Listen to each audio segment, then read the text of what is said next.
everybody. Diana here at Build A Quilt. Welcome in to our block 8 of our 24 block challenge. It's so good to see you all.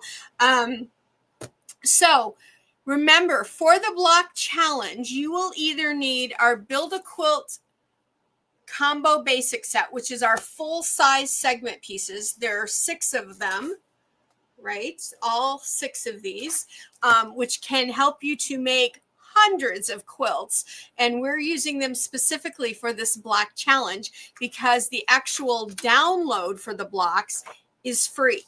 So if you own one of our sets, all of these downloads are free to tell you like how many to make, all that kind of thing.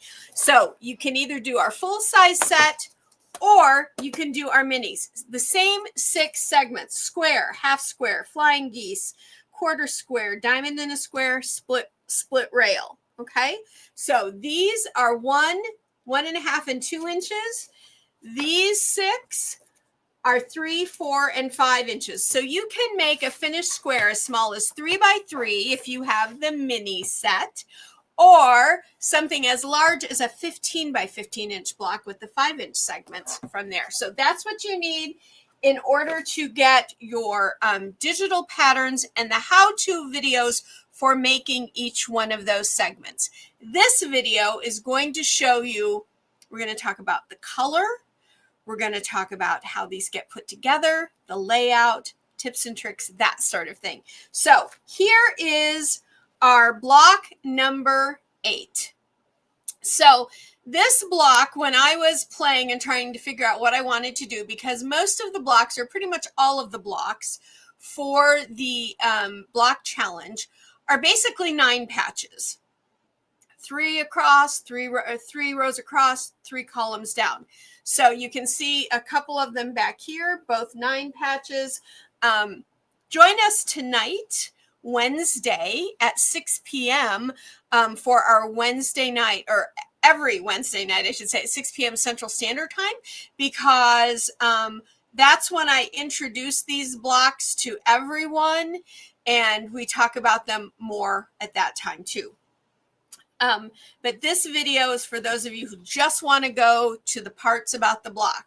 Okay, so I get that. So when I was playing around with putting a block together for this week, for block 8, I kept thinking about I wanted to use a diamond in a square. We don't use that block a whole lot. We've talked about it several times with several blocks because it's such a useful block for fussy cutting, for allowing your fabrics to flow in different directions, all of that. And I'll talk to you more about that aspect in this video.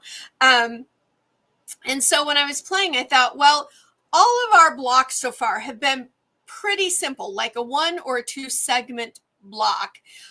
Because these blocks are the kind of blocks, if you ever have a day and you want to go to your scrap drawer and you just want to make some blocks to have, and then you want to do those bonus quilts that we've talked about in the past, you can choose a size, make your blocks, choose any of the blocks from the 24 block challenge, or a few of them if you want to do like multiple blocks. At the end of the challenge, we will talk about layout for this particular block, and all of my samples are 9 by 9, just so you know, like all of these, and today's all 9 by 9. And so I'm keeping them pretty simple in regard to how many segments you use, things like that.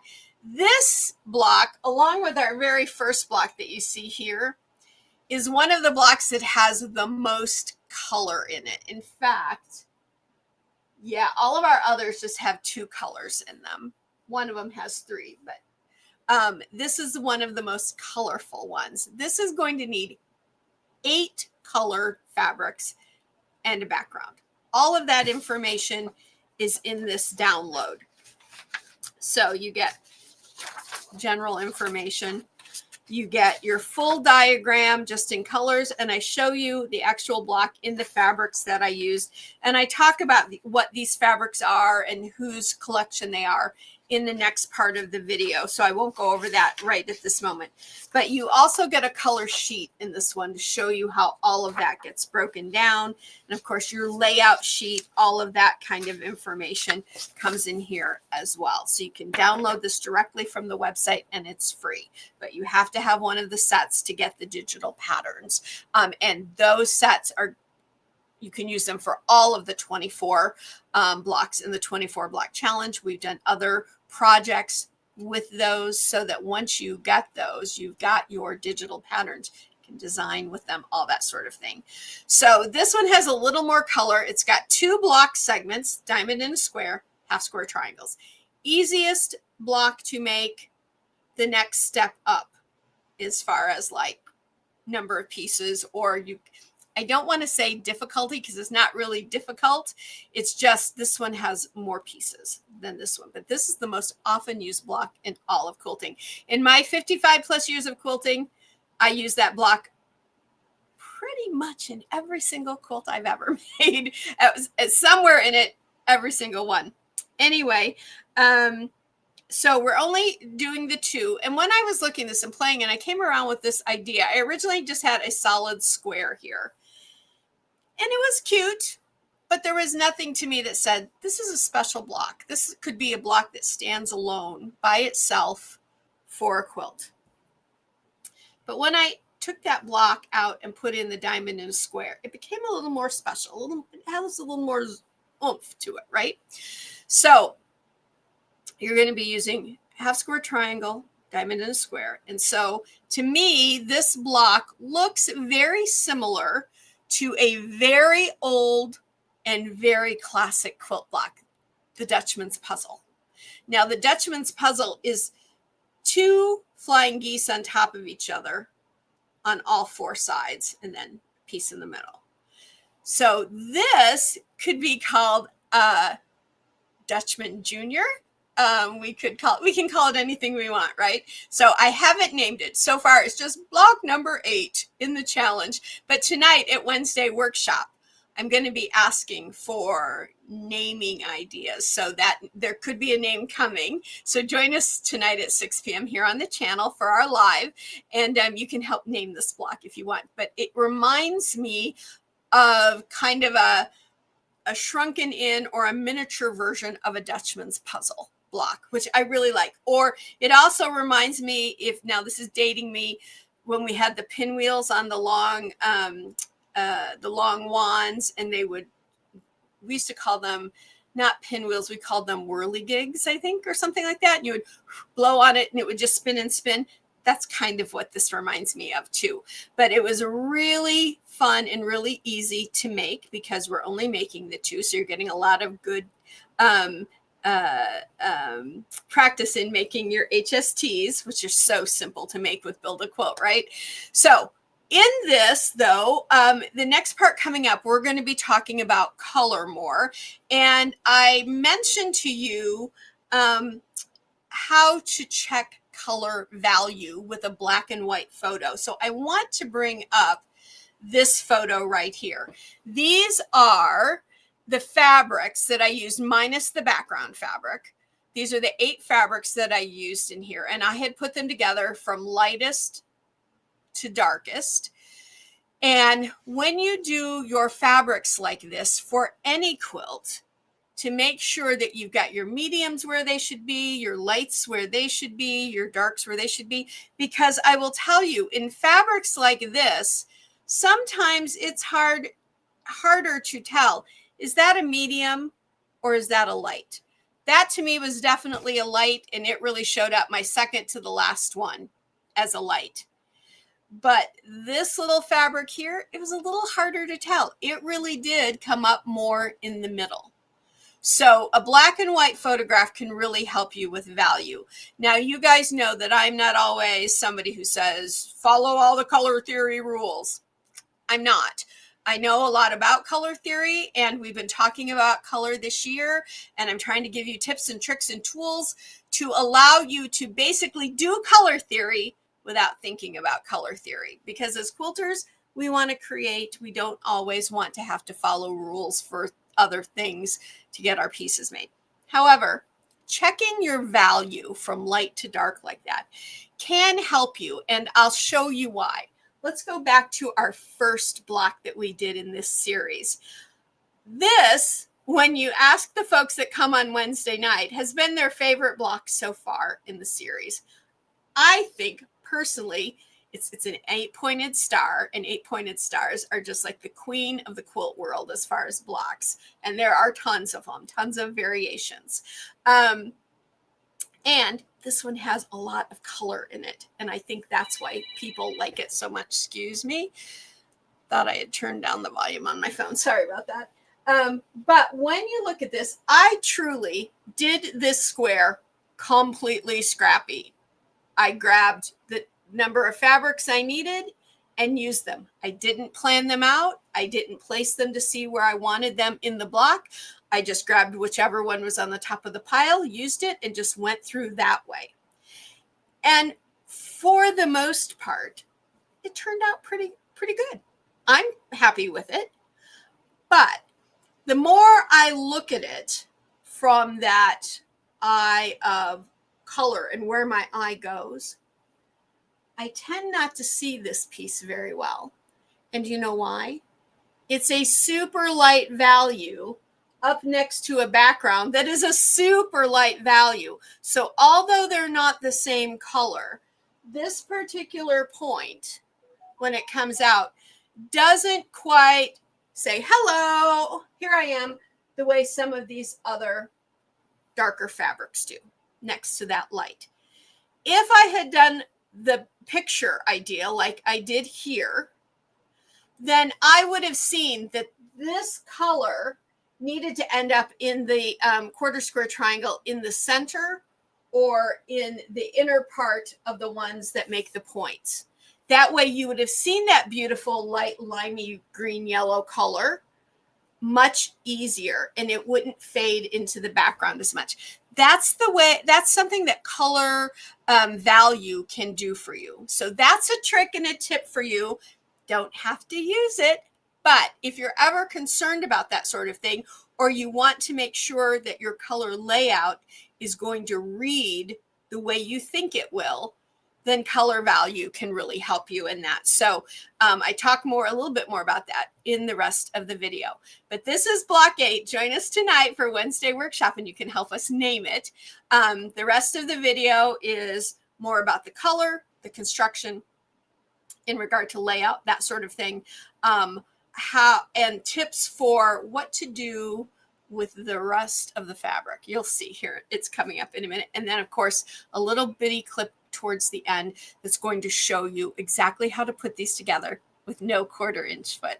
All right, everybody, thank you so much for joining me. And as always, let's go quilt life beautiful.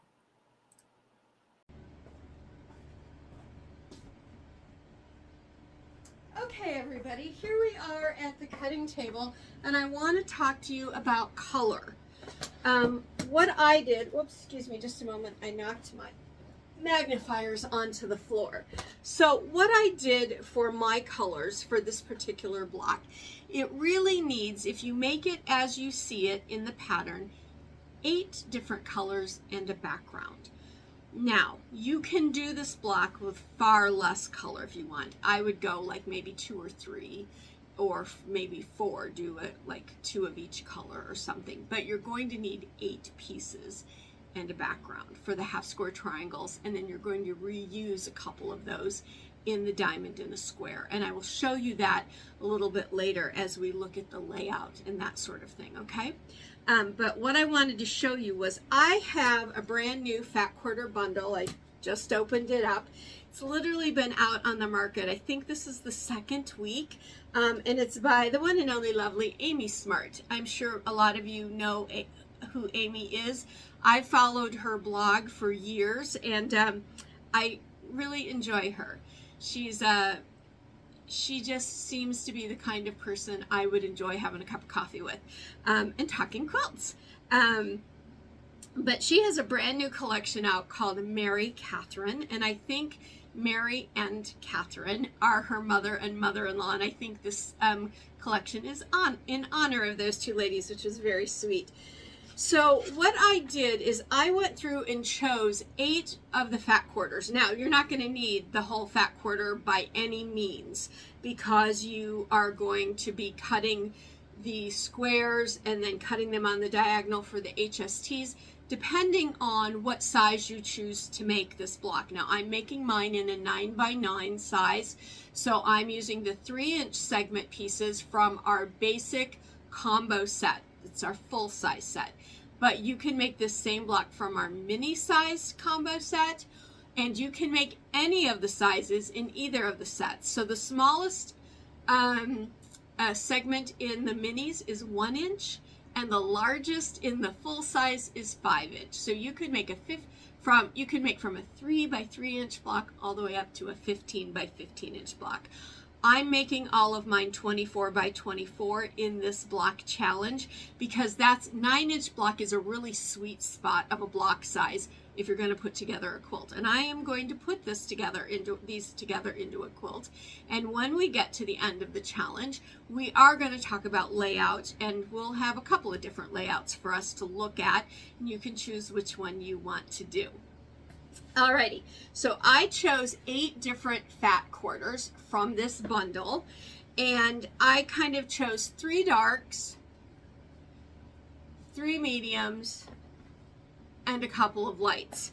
And what I did is I laid them all out from the darkest to the lightest, and then I set my phone camera on the black and white photo setting, took that picture, and that allows me to see the value of the colors from dark to light. Are my darks truly in the dark area? Did I have a light stuck in the mid-range fabrics that really needs to come down to the lighter side fabrics? That kind of black and white photograph will show you that kind of a scenario. And in the beginning of today's episode, I did show you that photograph, but that's how I did it, how I worked this. So I chose 8 of these. Now, what I could do also is I could go over to my pre-cut drawer with all of my pre-cut Build A Quilt pieces. You guys know that I take all of my scraps and I break them down into the pre-cut sizes that my Build A Quilt sets tell me I need for different segments. So 2-inch, 3-inch, 4-inch, 5-inch, 6-inch, 7-inch. That's usually the size range. And then I have a drawer. I don't break them out by color. The only thing I break out by color are white. But otherwise, I just stack them up. And then when I go to do a process, now I just happen to grab the 3-inch stack. I would just pull 8 of these. And I could just pull right off the top, the first 8 off the top, or I could go through and pick out colors. Now, if I did it this way, let's see, 6, 7, and I need one more. Let's see, let's choose this one. So there, I have 8 squares. I'm going to just set these back over in their little drawer. So here I have 8 of these.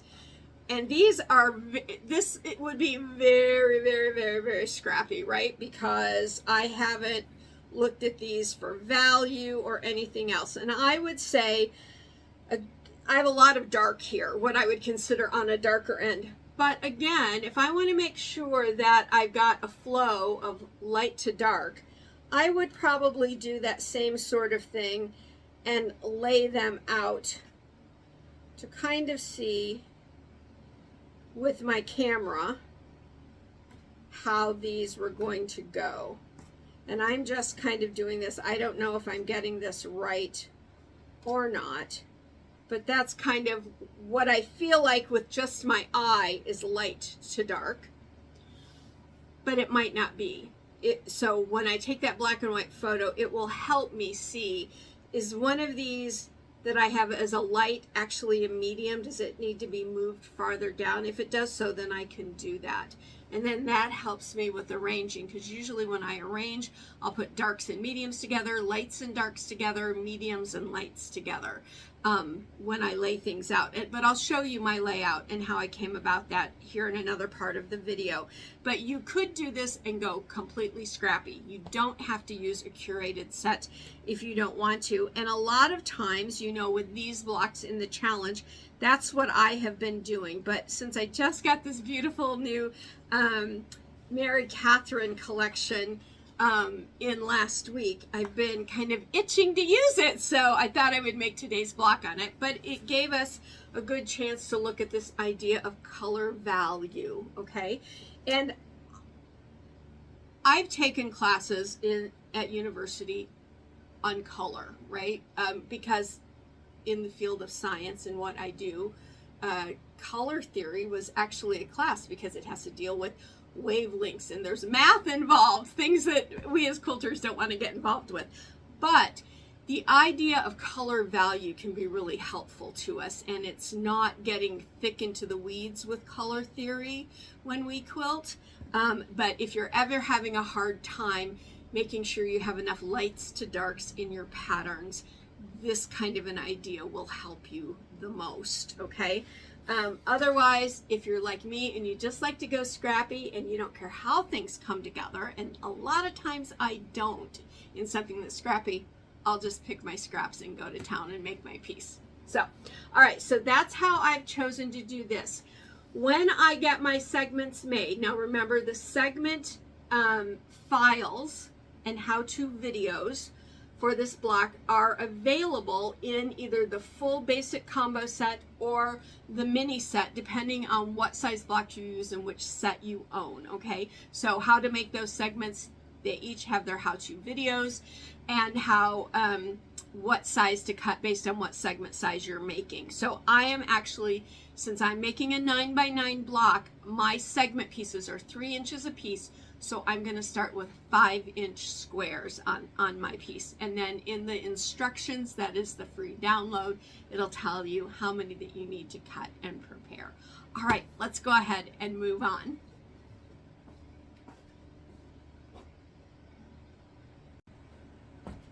Okay, everybody, so I'm going to show you how I cut my fabric. And I've chosen my background. So I had a darker blue from this collection. I took it out and I substituted a really light, one of the white background ones, because this is what I'm going to use. Kind of this, I suppose you could almost call it a mallard color. And when you see it up close to these tiny prints, especially these florals, it goes really beautifully with it. Now this is just a solid that I had in my fat quarter drawers over here. So I don't know who this is by. My guess, my solids when I use them are usually either a Tula solid or a Kimberbell Silky solid, sometimes a confetti solid by Riley Blake. So I'm not sure who this one came by. Can't tell you. I've had it for a while. So, but this is what I'm going to use for my background. So I want to show you how I'm going to cut this. So I only need 5x5 squares. With Build a Quilt, cutting in strips and sub-cutting is really the most efficient way to do your cutting. So normally, if I knew I was going to be cutting up my whole fat quarters for a project, I would press them all. But because I only need a 5-inch strip, I'm not going to worry about it, because when I lay my 5-inch mark here and cut, I'm not even at this first fold yet. And then when I'm done, I can fold these all back up nicely. I can either still keep my fat quarter bundle together, or I can take these almost fat quarters and I can put them into my fat quarter drawers that are back here. I know you can't really see them. Can I separate? You can kind of see the tops of them right here, these drawers. but I'll show them to you better in another video. So what I do, I'm basically cutting a single strip from each one, because all the sub-cut pieces, all the extras, I'll go ahead and put those in my pre-cut drawer, and then I'll have them ready to use in other blocks. So I don't start at the salvage end. What I do is I place 2 of them, because 2 is about as thick as I want to go, together, end to end. I lay my 5-inch mark here at the edge. Now I'm a lefty, so if you're a righty, you know this will be reversed. And then I just cut. That gives me 2 5-inch strips. And then, as you can see, I still have that fold there. I'm going to fold it inward. Actually, I'm going to fold this one inward, and then this. And then I can still put this back in with the fat quarter bundle for later use. Or what I will probably do is now put it in my drawers. But that depends on what you want to do. If you want to keep them together because you're going to do another project, that's fine. But that's how I would go about doing my fat quarters if I were cutting straight from fat quarters like I am right now. So I'm just laying these out. And then I'll go in and I'll press these strips, and then I'll subcut them down. Now I'm using a 5-inch block because I'm making a 9x9, and so our initial squares need to be 5 inches by 5 inches. And I'll go ahead and press those, and then when I subcut, I will go ahead and subcut the rest of the squares, as many as I can, as 5-inch, because I know I've already got that 5 inches on the one side. Then if I get down to the end and I don't have a full 5 inches, but say I have 3 inches, I'll cut that and square that up into 3 inches, and then put that in the 3-inch pile in my drawer. That's kind of how I think about my fabrics when I'm subcutting them and cutting them. So I'm just going to go ahead and finish these up. Now, with my background fat quarter, I'm going to be using a lot more of it than one 5-inch square. So I will go ahead and press that. And when I press it, then I will cut it down into my squares that I need, however many of them I'm going to need. And then if I have any of that left over, then I will subcut it down into whatever sizes I can. I tend to start at the largest size I can get from a piece, and work my way downward. And then that will go in my pre-cut drawer. Do I separate, because I can hear somebody out there asking, do I separate my solids and my prints and my pre-cuts? I do not. I just, like I said, the only thing I really separate out, for some odd reason, and I'm not quite sure why, except for the fact that I don't use pure white a lot. And so when I need white, I want to kind of have it all together to see what I have, because I have a lot of white that is tone on tone, because you guys know I'm not super wild about something that is truly, truly solid. Now, I think in this case, there's so much print going on that this solid is going to look beautiful. But I keep those whites separate, otherwise I don't. So now if I unfold these, I have my strip. I'm going to press all of these, then I'm going to cut my 5-inch square, and then I will do my subcutting. Once I have all of my squares done and all of these done and cut from the background fabric, then I'm ready to go ahead and I'm just going to make up, because each HST is going to have this as a background, right? The center of the diamond in a square is going to be that color. So I can go ahead and make my HSTs and make my diamond in a square. And then it's time to play with how I want the colors laid out. And when I get to that point, then I will come back and show that to you. All right, let's move on.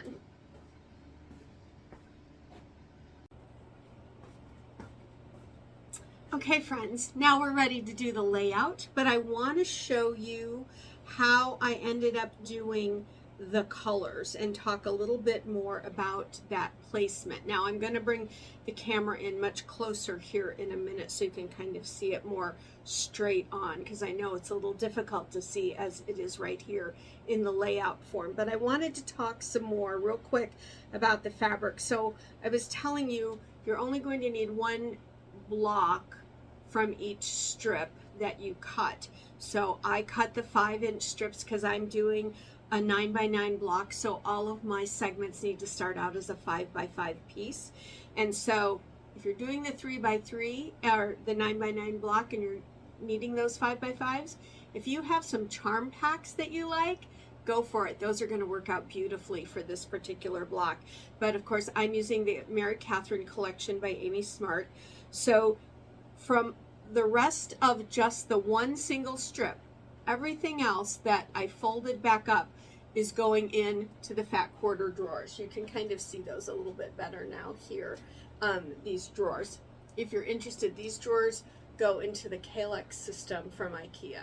The cube system, these are, it's 2 drawers in a cube. I love them. They're perfect for my fat quarters, for how I like to store my fat quarters.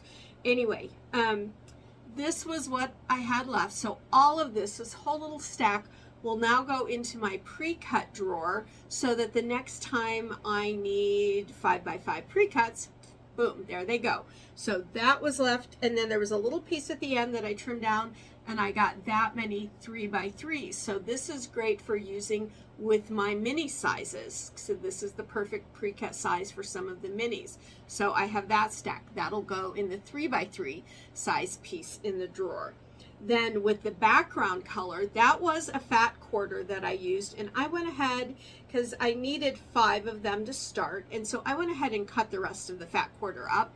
So I had that much left in the 5x5 size, and then I had that left in the 3x3 size. So all of those are now going to go over into my pre-cut drawer, so that I'm ready to grab some of those fabrics the next time I need them. Now, one thing I wanted to talk to you about is, because we're making half square triangles, you only need half of each square, right? So if we pretend that these 2 halves are one square, we cut all of those squares on the diagonal and we get our 2 triangles. Of the 8 that you are going to cut, you are going to use both halves of 4 colors. And when I tip this over, you'll see what I mean by that. But then you're going to have 4 halves left. These are 2. I've got 2 sitting over there because I'm using them for something else. But you have 4 of these little triangles left. I actually keep these in the pre-cut drawer too. I keep everything in squares, but when things get cut down into the perfect sizes that I need for rectangles, for my split rail blocks, or my HST blocks, or my diamond in a square blocks, or even for my flying geese blocks, sometimes if I have these triangles that work, that are leftovers, I keep them in there as well, so that nothing goes to waste. Out of my whole fat quarter of this background color, I had a strip about this long and this wide. That's, well, in fact, can I find it in here? Find it in my little piecing? I can't. Oh, here's part of it. So that is part of what I had left over. So nothing goes to waste with Build a Quilt. You can keep using your fabrics down to almost the smallest size you can imagine for your pre-cuts. And then anything under that, if you're someone that likes to do our mosaic quilting segments, save those smaller pieces down to, I wouldn't go anything lower than an inch, inch and a half, but those can be saved as well. All right, so let me move the camera in now so that you can see it. And then we're going to talk about this layout and what you do with the second half of 4 of your half square triangle blocks. Alrighty, so here is our layout of our block. It's really rather simple if you think about it. On each side, you're going to end up with a flying geese unit. I have this one wrong. This one, I have to look at my layout. Hang on, yeah, that. that piece should go there. When I laid it back down, I laid it wrong.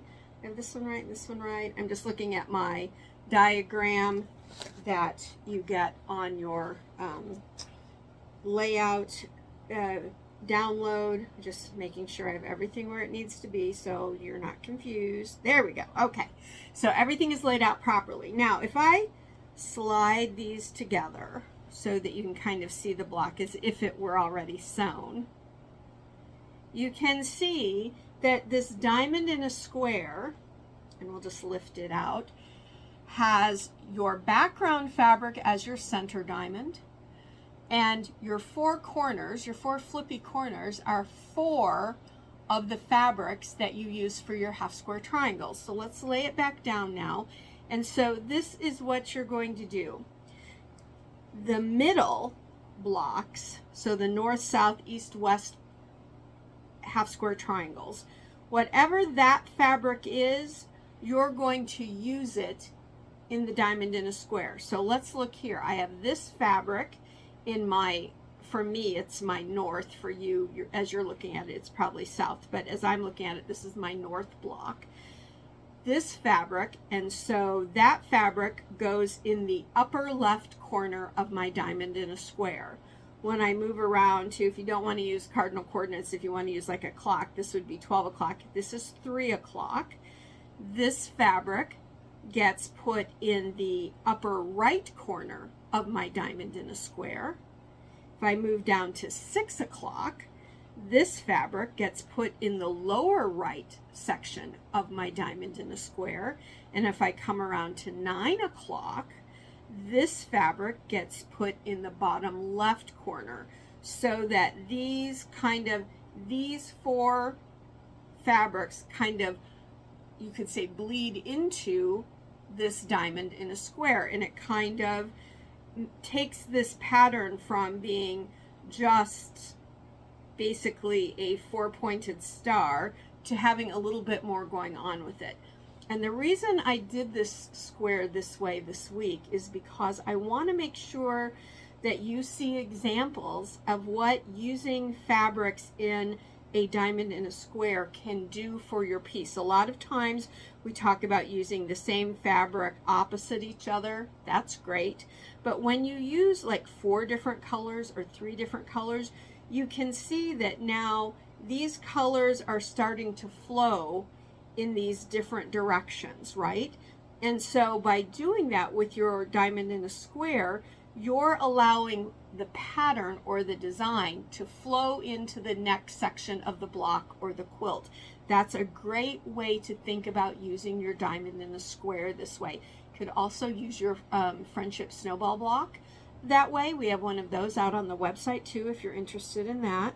And then the fabrics in the 4 corners, those second halves are going to be your leftovers. So as you can see, I have my leftover for that one, my leftover for that one, and the leftover for those 2 are over at my desk because I've been working with them to show you something else in a later video. But so you'll have 4 left over. Those can go with your other pre-cuts that you've got now into your pre-cut organizational system, whatever you use. You guys know I use my drawer, but whatever you use. So now let's talk about the layout itself. So I'm going to kind of blow this out a little bit so you can see each and every piece just a little more clearly. So the way this works is on each half, if you put your two blocks for the half together, or for the side together, as you can see, we're really kind of making flying geese units, but the body of the geese are 2 different particular fabrics because that's how this block works out. So that is an easy way to think of it. If you're looking at it and going, do I have this laid out properly? Well, one, you have your large layout diagram in your download, so that should help you. But if you don't have that near you and you're just looking, remember, if the 2 squares, so the squares for a side, the flying geese for each side will contain a corner. So you know those two will go together. That's a corner, it's going to go with that one. That's a corner, it's going to go with that one. That's a corner, it'll go with that one. See, very simple. Now I have 4 flying geese. Cool, 1 on each side of my square. So when you lay things out, you'll just want to make sure to know if your half square triangles are going in the right direction. That will tell you. If you come up with something like that, well, that looks right. That's where that piece is supposed to be. But when I slide it next to this one, I don't have a flying geese unit there. I would have one here, but my flying geese units aren't made from my background fabric. They're made from this fabric. So now I know there, if I rotate that, I've got it in the right position. So after you've done your layout in that way, regarding color, I just made sure that I didn't have all of one color together. These 3 right here, I would consider my pinks. These I'd consider my blues. This is kind of, it's just a white background, but it has all the colors. These are my greens. So I made sure that they were split up, but you can lay out your colors in whatever looks nice to you. But how the block gets laid out, that needs to follow this particular pattern. So once that's laid out this way, you are again only working with a simple 9 patch, 3 rows, 3 columns type of a block. So you put your 3 rows together, and this is all in your free download. You get a download that talks to you about color and fabric, and then you get your layout page. And it is basically what I'm showing you here. It is a block blown out so that you see all the separate pieces. Then the next part, you see it in rows like this. And then finally, you bring your rows together, your top and bottom row to your center row, and you end up with your full block. Now, at the end here, there's going to be the little video about stitching your blocks together. Please take your 1/4 inch foot off of your machine, because we do not use a 1/4 inch foot with Build A Quilt. And if you use it, I'm afraid it's going to make your seaming more difficult, because we have, now I know this is going to be hard to see, but you should be able to see it here against the dark fabric. We have that built-in sewing line. As long as you sew down that line, just watch the little bit of video clip coming next. It'll be really easy for you to see. As long as you do that next, when you sew these together, you won't have any problem getting them sewn together and seamed properly. And then you saw this block in the opening when it was all put together, and you could see your points will come together and everything will look great. And your block will end up looking just like it ends up looking here on the cover of your download. That's the actual fabric. And then you get the bigger diagram block with just solid color. And then down in the bottom, I give you that extra little print of the diagram in the actual fabrics.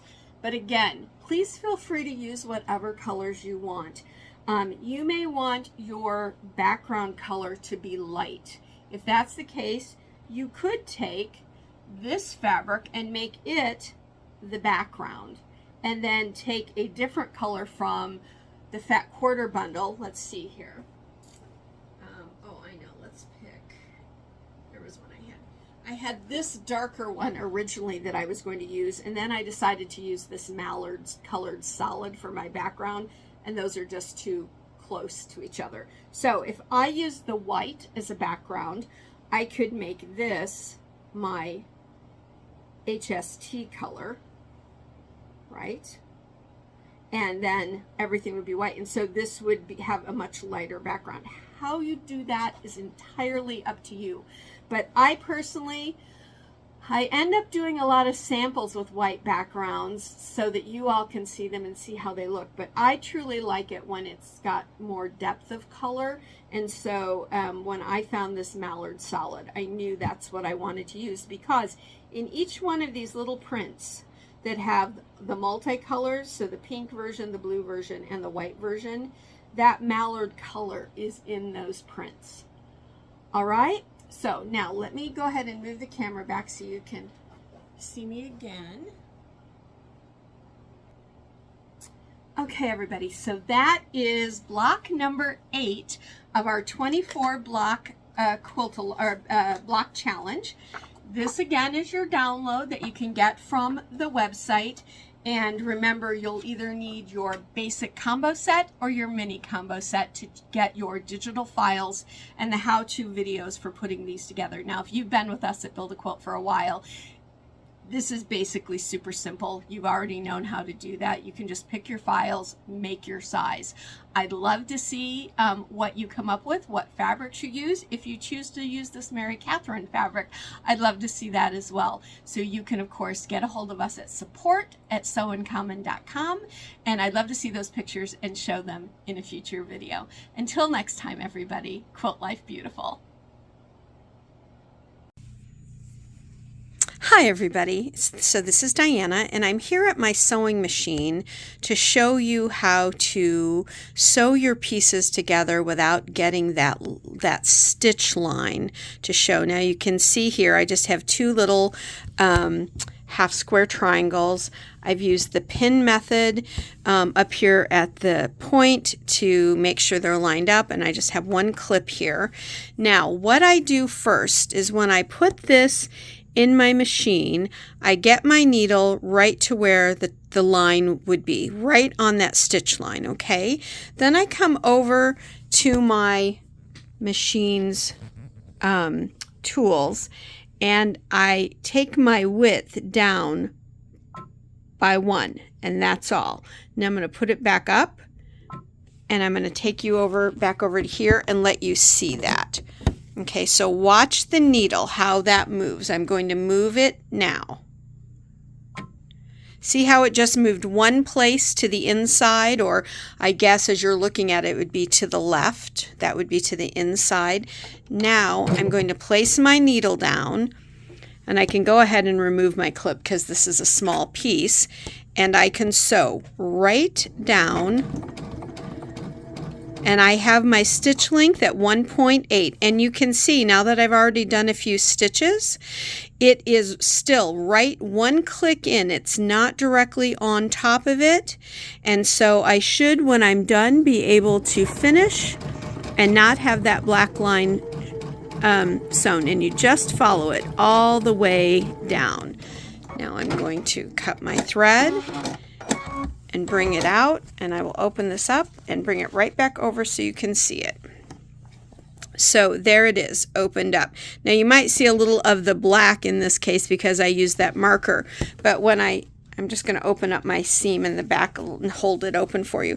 But you can see when I hold it open, that's just a little piece of thread that I can pull out of there. That's there. That's gone. And now you don't see it at all. You don't see any of the black thread, which I used for demonstration purposes, but you don't see any of my original embroidery thread from making the patchwork itself. And that is just by moving that needle one space and one space only. And again, I always stitch these with a 1.8 or a 2.0 stitch length so that it really holds these together when you go and open them up. And when I open it up here, you can see the line all the way down on both sides, and that's what you should be able to do. So I hope that you found that helpful. That was a great question. Thank you so much for asking that. And now we'll move on with the rest of the Q&A for today.